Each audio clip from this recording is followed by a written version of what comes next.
నమస్తే అండి. ప్రస్తుతం రాష్ట్రంలో వర్షాలు కురుస్తున్న తరుణంలో అమరావతికి సంబంధించి పెద్ద ఎత్తున నీటి తోడుకునే వాళ్ళకి ఎక్కువ ఉపయోగకరంగా ఉంది అమరావతి రాజధాని ప్రాంతం. ఈ ఏరియాలో మొత్తం చంద్రబాబు నాయుడు బినామీలే ఉన్నారని చెప్పేసి అందుకే మేము మావిగన్ అనే ఒక అంశాన్ని మేము తీసుకొచ్చాము. దాన్ని పక్కన పెట్టి చంద్రబాబు నాయుడు తన బినామీలు పోషించుకోవడానికే అమరావతి నిర్మాణాలు ముందు తీసుకెళ్తున్నారని చెప్పేసి పెద్ద ఎత్తున వైసీపీ సోషల్ మీడియా కానీ నాయకులు కానీ మాట్లాడుతూ ఉన్న పరిస్థితి.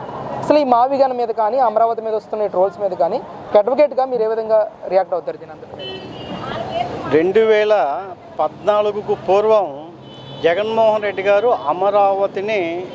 అమరావతి అనుకూలంగా అమరావతి ఆవశ్యకత ఉందని 33,000 ఎకరాలు కూడా ఆవశ్యకత ఉందని నేను వస్తే చాలా త్వరితగతిని నిర్మాణం చేస్తామని చెప్పడం జరిగింది. కానీ ఎన్నికల ముందు ఎప్పుడు కూడా అమరావతిని వ్యతిరేకించలేదు ఆయన. అయితే ఎన్నికలు అయిపోయిన నేపథ్యంలో తర్వాత 3 రాజధానులు చెప్పడం, దీని మీద కోర్టుకు వెళ్ళటం ఇవన్నీ తెలిసిన విషయం. మనకు మావిగన్ అంటే జగన్మోహన్ రెడ్డి మీద ఒక డెఫినేషన్ అయితే చెప్పదలుచుకున్న ఆంధ్రప్రదేశ్ ప్రజానీకానికి.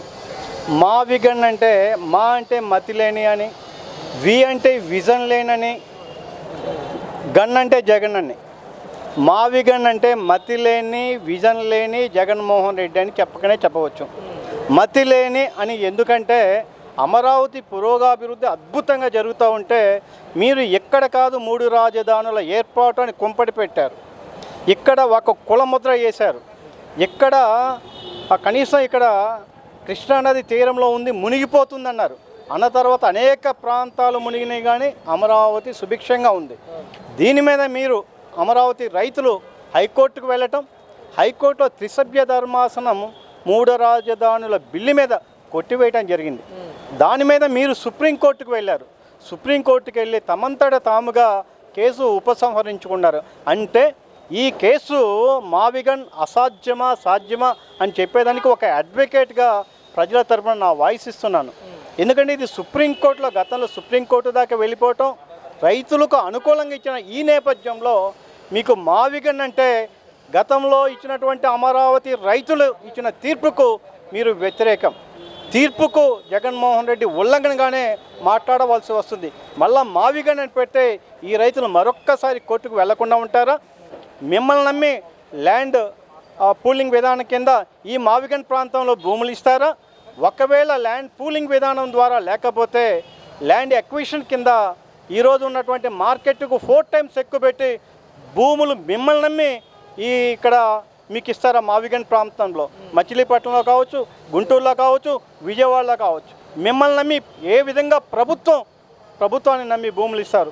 భూములు ఇవ్వనప్పుడు సాధ్యమేనా మావిగన్ అంటే ఇక్కడ అమరావతి రైతులు ఊరకుంటారా? కోర్టుకెళ్ళి కోర్టు తీర్పు వెలువరించిన తర్వాత రాజధాని ప్రాంతంలోనే అమరావతి ఉండాలని చెప్పి అక్కడ ఉన్నటువంటి గతంలో ఉన్నటువంటి మార్పులు చేయవద్దని చెప్పిన తర్వాత కూడా మీరు ఏ విధంగా మావిగన్ చెప్తారు? మీరు ఇక్కడ మావిగన్ అంటే విజన్ లేని విధానం అని అంటూ ఉన్నారు. జగన్మోహన్ రెడ్డి గారేమో ఇక్కడ పోర్టులు ఉన్నాయి, ఎయిర్పోర్ట్లు ఉన్నాయి, రైల్వే స్టేషన్స్ ఉన్నాయి, మెడికల్ యూనివర్సిటీస్ ఉన్నాయి. ఇన్ని మనకు అందుబాటులో ఉండగా ఎక్కడో అమరావతి విజయవాడకి 40 కిలోమీటర్ల దూరంలో ఉన్న అమరావతిలో ఇవన్నీ డెవలప్ చేసుకోవడం ఎందుకు? ఇన్ఫ్రాస్ట్రక్చర్కి 2 లక్షల కోట్లు అవుతుందని చెప్పేసి ఆయన ఇప్పటికే చాలాసార్లు మాట్లాడడం జరిగింది. ఇక్కడ గత తీర్పులో మాస్టర్ ప్లాన్ మార్చవద్దని చెప్పున్నారు హైకోర్టు. ఏదైతే గతంలో ఉన్నదో మాస్టర్ ప్లాన్ ప్రకారంగా మాత్రమే అభివృద్ధి చేయాలి. ఇది కోర్టు తీర్పు ప్రకారంగా ఉంటుంది. కోర్టు తీర్పులో గతంలో ఇచ్చినటువంటి మాస్టర్ ప్లాన్ ప్రకారంగా ఏర్పాటు చేయవలసి వస్తుంది. మనకు గతంలో హైదరాబాద్లో మనకు ఎయిర్పోర్ట్ ఉన్నా కూడా ఎయిర్పోర్టు పక్కన ఈరోజు ఇంటర్నేషనల్ ఎయిర్పోర్ట్ చేయడం జరిగింది. ఇక్కడ గన్నవరంలో కూడా ఎయిర్పోర్ట్ ఉన్న భవిష్యత్తు అవసరాలను దృష్టిలో పెట్టుకొని మన పిల్లలు దేశ విదేశాలకు వెళ్ళిపోవటం అవకాశం దృష్టిలో పెట్టుకొని అప్పుడు కావాలంటే ల్యాండ్ వచ్చే అవకాశం లేదు. కాబట్టి అందరికీ కూడా సెంట్రల్లీ లొకేటెడ్ ప్లేస్ కనుక ఆ ప్రాంతంలో అన్ని రకాలుగా ఉంటేనే ఆ ప్రాంతం అభివృద్ధి చెందుతుంది. ఆ ప్రాంతం అలా అభివృద్ధి చెందుతుంటేనే అక్కడ వాల్యూ పెరుగుతుంది. వాల్యూ పెరిగితేనే ల్యాండ్ పూలింగ్ విధానం ద్వారా ఇచ్చిన రైతుకు న్యాయం జరుగుతుంది. ఇది పూర్తిలో అభివృద్ధి భాగంలోనే. ఈ అభివృద్ధిని ఓర్చుకోలేక 5 ఏళ్లలో విధ్వంసం సృష్టి, 5 ఏళ్లలో అసలు రాజధాని లేకుండా చేసి ఈరోజు రాష్ట్రాభివృద్ధిని చూసి ఓర్చలేక ప్రజల యొక్క మనసును డైవర్ట్ చేసే ఉద్దేశం మీద మావిగన్ అని పెట్టారు. కాబట్టి మావిగన్ అంటే గతంలో కూడా చెప్పాగా మతి లేని విజన్ లేని జగన్మోహన్ రెడ్డి గారు. ఇది ఆంధ్రప్రదేశ్ ప్రజలు క్షమించరు.